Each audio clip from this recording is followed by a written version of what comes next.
Michel Collomb qui me l'a fait connaître. Le gars qui se fait martyriser par les Antifa. Principe élémentaire de la propagande de guerre. 10 principes. C'est tiré de 2 gros bouquins qui ont été écrits à l'époque de la Première Guerre mondiale. C'est remarquable. C'est très très bien vulgarisé, simplifié. C'est facile à lire. Je vais vous dire les titres, tu vas voir. Tu vas comprendre tout de suite. C'est remarquable. Donc c'est des principes de propagande de guerre. C'est-à-dire nous sommes abreuvés tous les jours par les médias des milliardaires, là, ce que j'appelle la Pravda des milliardaires. C'est-à-dire il y a 10 personnes qui ont acheté tous les journaux du pays. Tu m'entends ?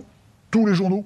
Les mérites de notre presse libre et de la démocratie française et de critiquer la propagande de Poutine, les systèmes médiatiques verrouillés en Chine, et tac, et tac, et tac.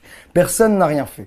Donc vous voyez que c'est assez grave. Et c'est tellement grave que, en contrôlant tous les médias, que ce soit la presse, la radio, la télé, encore une fois, je répète, en contrôlant tous les médias, les milliardaires ont une prise directe sur ce qui va être la vérité, ce qui va devenir réaliste, pragmatique, puisque c'est eux qui nous font la petite musique. Donc en nous disant ce qu'est la vérité du monde, ils contraignent l'horizon mental de tous les citoyens. C'est une manipulation très insidieuse mais décisive, puisque c'est eux qui vont avoir le monopole du vrai, du réaliste, du pragmatique. Donc ça, c'est une première énorme menace sur notre vie démocratique et nos intérêts de citoyens. Tous les journaux, les magazines, à part le Canard enchaîné, tous ont été achetés.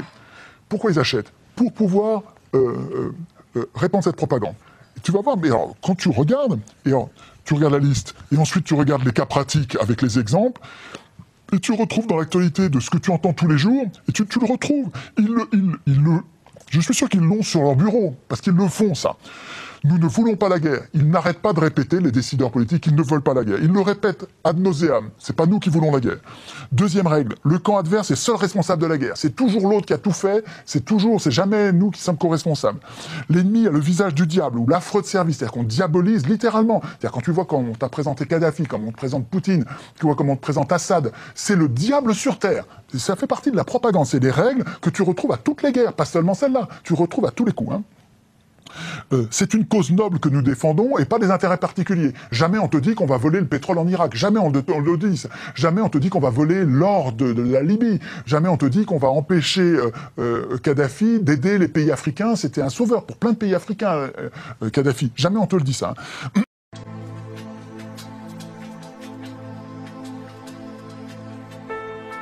En 1951, la Libye était l'un des pays les plus pauvres au monde. Sous Kadhafi, et avant l'intervention de l'OTAN, le niveau de vie des Libyens était le plus élevé d'Afrique, en avance sur la Russie, le Brésil et l'Arabie Saoudite. Le droit au logement pour chaque Libyen était une obligation du gouvernement. Les couples nouvellement mariés recevaient 50 000 $ d'aide pour acheter leur propre maison. L'électricité était gratuite pour tous. Le niveau d'éducation était très élevé. Le taux d'alphabétisation avait atteint les 85%. Les Libyens bénéficiaient d'un système de soins des plus avancés et surtout, gratuit pour tous. Ils n'ont pas dit, bon voilà, donnez-nous vos ouvriers. Ils ont pris tout ce qu'ils pouvaient trouver comme hommes valides. À savoir, nos scientifiques, nos médecins, nos enseignants, nos guérisseurs, nos prêtres religieux, nos artistes, nos génies, nos rois, nos princes. Ils ont pris tout ce qu'ils pouvaient trouver comme hommes valides. Et cela a fragilisé notre structure sociale. Et cette déconstruction de notre société a permis la fragilisation de notre continent, qui a permis aux Européens de revenir nous coloniser.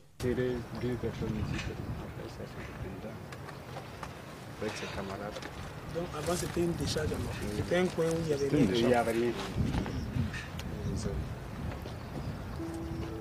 Comme c'est les gens qui l'ont tué et qui l'ont enterré de nuit, donc c'est logique. C'est pour ça. Et le problème c'est qu'ils l'ont tué il y a très longtemps maintenant de cela. Entre temps, il aurait pu être mis, sa dépouille aurait pu être mise à un autre endroit.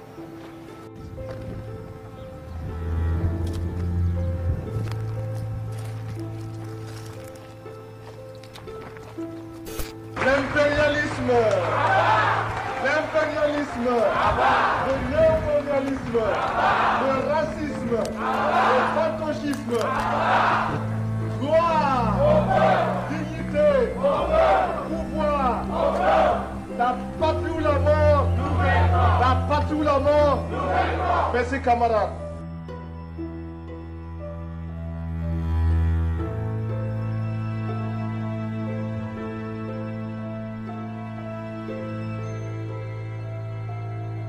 C'est jamais des intérêts particuliers. Jamais Sur la on se Libye, rappelle il y a que aussi les fonds souverains libyens, on a mis la main dessus, mais bon. Hein, les fonds souverains libyens. les fonds souverains libyens, c'était un des plus gros fonds souverains du monde, c'est un des plus riches, et il allait créer, avec Strauss-Kahn, qui a coulé juste avant... Commence à réfléchir à la crypto-monnaie. Il allait créer le DTS, hein, l'alternative au dollar, et comme par hasard, ils se font dégommer tous les deux. C'est sûrement une coïncidence. L'ennemi provoque sciemment des atrocités, et si nous commettons des bavures, c'est involontairement. Hein. Tu te souviens des... Frappes chirurgicales. Alors les frappes chirurgicales, c'est nous prétendons ne pas faire de dégâts. C'est un peu plus loin. Mais là, c'est ils ont débranché les couveuses des nourrissons. Tu te souviens? La fille de l'ambassadeur du Koweït, qui en pleurant nous raconte. Ouais. Voilà. Donc ça, c'est fort quand même. Hein. Ah ouais. L'ennemi provoque sciemment des atrocités. L'ennemi utilise des armes non autorisées, les armes chimiques là. Il y aura 30% quand les Français en auront 70. Et donc il demande au traducteur de traduire ça à Bachar el-Assad. Oubliant que Bachar el-Assad comprenait très bien le français. Bachar el-Assad dit « On n'est plus une colonie française, on n'est plus en 59, qu'ils aillent se faire foutre ». Le traducteur n'ose pas traduire ça à Sarkozy. Bachar el-Assad ainsi dit « Tu peux leur dire ça ». Sarkozy, entendant cela, a explosé et a dit « Puisque c'est comme ça, on va foutre votre pays à feu et à sang ». Un an plus tard, il y avait la fameuse révolution populaire à Damas. Et qui pourraient donc concurrencer leur livraison de pétrole.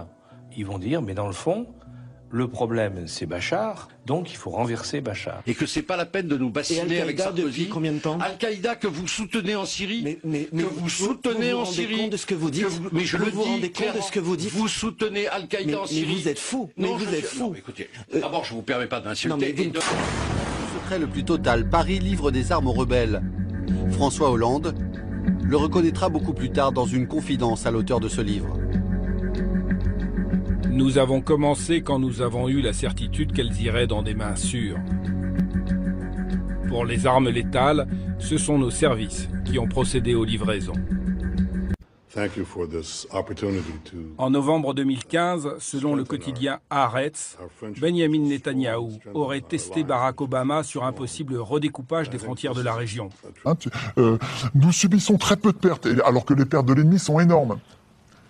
Tu retrouves ces 10 principes, et donc ça, il me semble que les enfants devraient être formés à repérer dans le discours d'un État, d'une puissance publique, l'intoxication, la désinformation qui précède la guerre. Parce que la Première Guerre mondiale, nous avons été conduits, les Français et les Allemands, nous avons été conduits non seulement à l'accepter, mais nous avons été conduits à la vouloir. Là, les exemples qui sont pris, c'est des exemples de la Première, la Deuxième Guerre mondiale. Les peuples ont été conduits à vouloir cette dinguerie. Mais il faut comprendre que c'est grâce à cette propagande.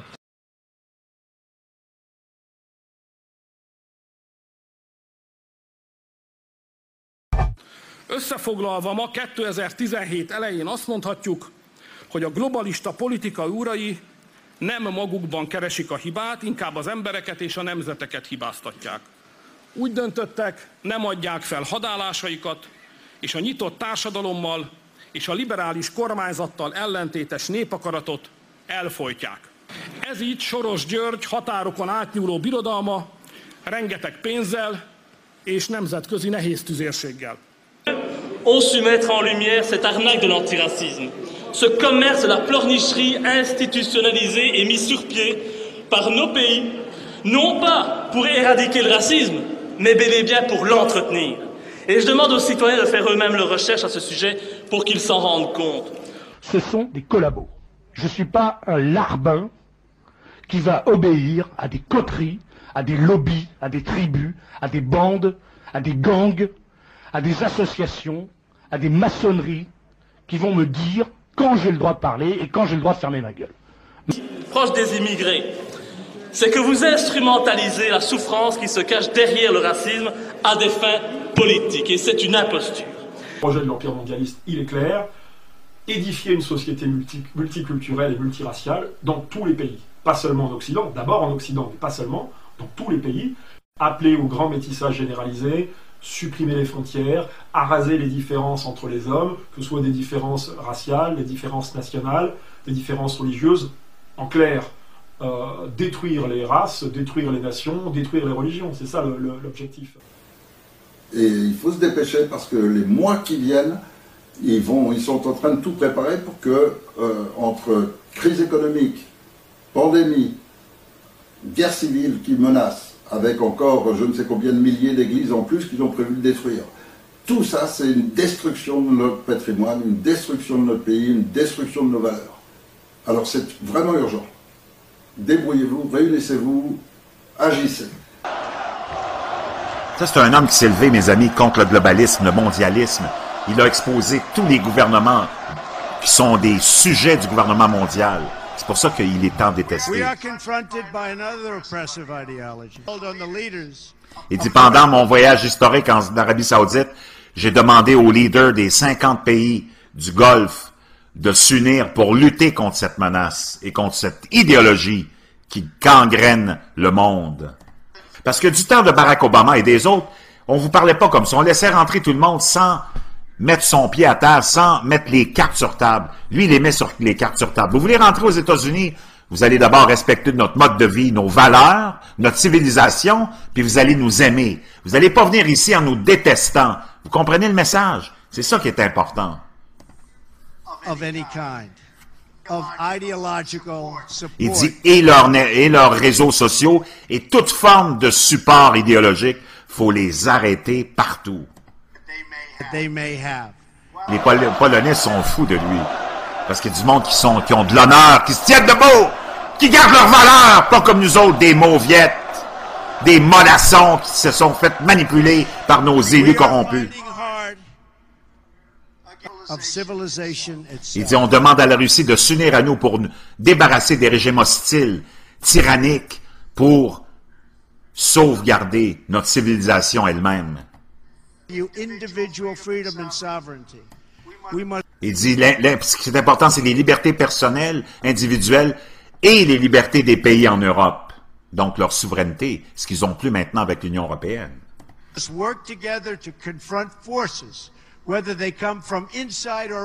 Il dit, il faut qu'on s'unisse pour combattre les forces. Voyez-vous, il parle au 3e degré, mais on sait de qui il parle. Combattre les forces qui viennent soit de l'intérieur, ça veut dire votre propre gouvernement, c'est votre ennemi, ou de l'extérieur. Comprenez-vous, mes cabochons de gnochons d'humains contrôlés, endoctrinés, ensorcelés? Vous êtes difficiles à... Il dit, ce qu'on a reçu de nos ancêtres, c'est extraordinaire. Et il n'y a rien qui peut se comparer à ça.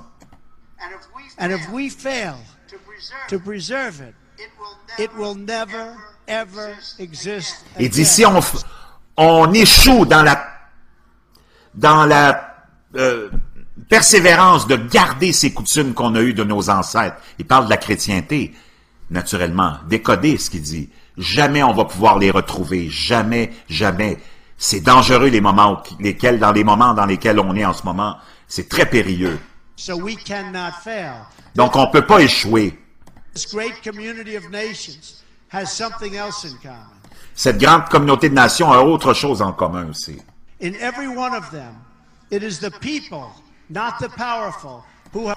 Il dit dans chaque nation, dans nos communautés de nations, c'est les gens ordinaires et non pas les puissants qui ont été la base de cette grande et formidable nation de liberté. Pour faire le ménage tout rendre propre, nous devons repartir du début. Il nous faut une nouvelle chance. Mais je peux pas le faire seul. J'ai besoin de votre aide. J'ai besoin de vous maintenant.